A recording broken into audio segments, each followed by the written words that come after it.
Hi, how are you doing? This is Pastor Cheryl.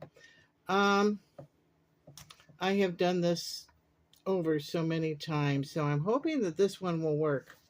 Um, this is Easter Sunday, and I did, a tape early, but then I discovered I made a mistake. So I'm doing it over again. This is John 20, the empty tomb. And this is, as you know, this is for Easter Sunday. Um, on the first day of the week, Mary Magdalene came to the tomb early, while it was still dark.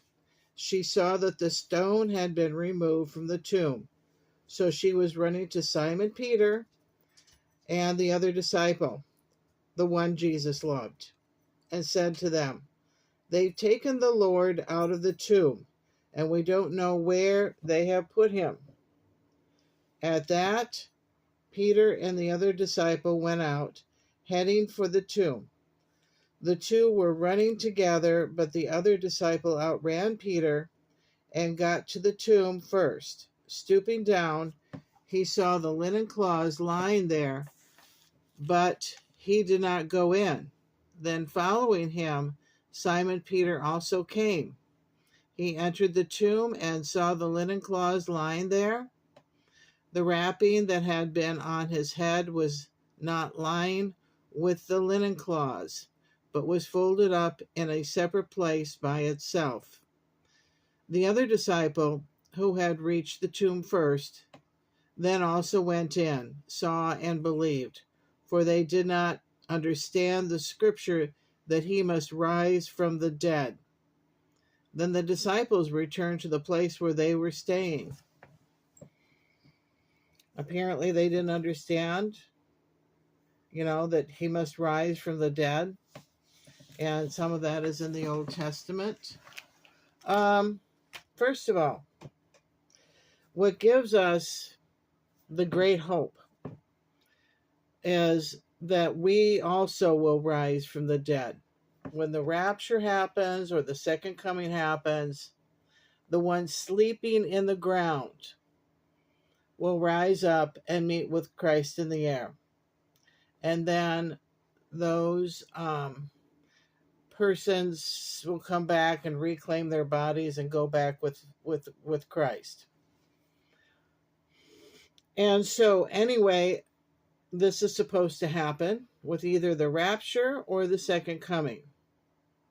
So the rapture lately has been talked about a lot, and the second coming has been talked a lot about over the past 2,000 years. So anyway, with that out of the way, this is our great hope. This is what gives Christianity validity. Otherwise, this book is nothing but a bunch of stories. Just a bunch of nice stories. But with Christ's resurrection from the dead, that makes our faith valid. That makes it important. And as far as lately, there's been a lot in the news about, on the internet about the Shroud of Turin, and it's a burial cloth that Christ was wrapped in when he was buried or put in the tomb. And at first they had like a triangular shape, like a scarf that went over his head, because the Jews believed that the soul was in the blood, so they wanted to sop up all of that. And then the rest was wrapped around him. So in the shroud, we have actually a three-dimensional picture in that fabric. It was linen, and it was I forgot the kind of weave, but it was a little bit heavier. It's actually the consistency of maybe like a t-shirt. It's a lightweight sort of weave, but durable, and it's linen, and it should last thousands of years. It's gone through a lot. It's gone through a couple fires in which it was patched, and the radiocarbon dating, they did the carbon dating to the one of the patches, and that only went back 700 years. That was to the fire. The fire was, it was in a silver box, and anyway, so they pulled it out and they rescued it, and then they patched it. Some nuns patched it, and they spent like a whole year patching it carefully. And so, but what they have come up with today's technology is they came up with laser technology. They sculpted a sculpture of Christ, and it's 3-dimensional. It's in a museum now. And so they have this sculpture of Christ, so they can actually see his face, his real face. And he had all the wounds, so it's very convincing it was him. The crown of thorns was actually a helmet they pushed on his head. He was whipped all over his body, and there wasn't any spot on him that was not injured. And then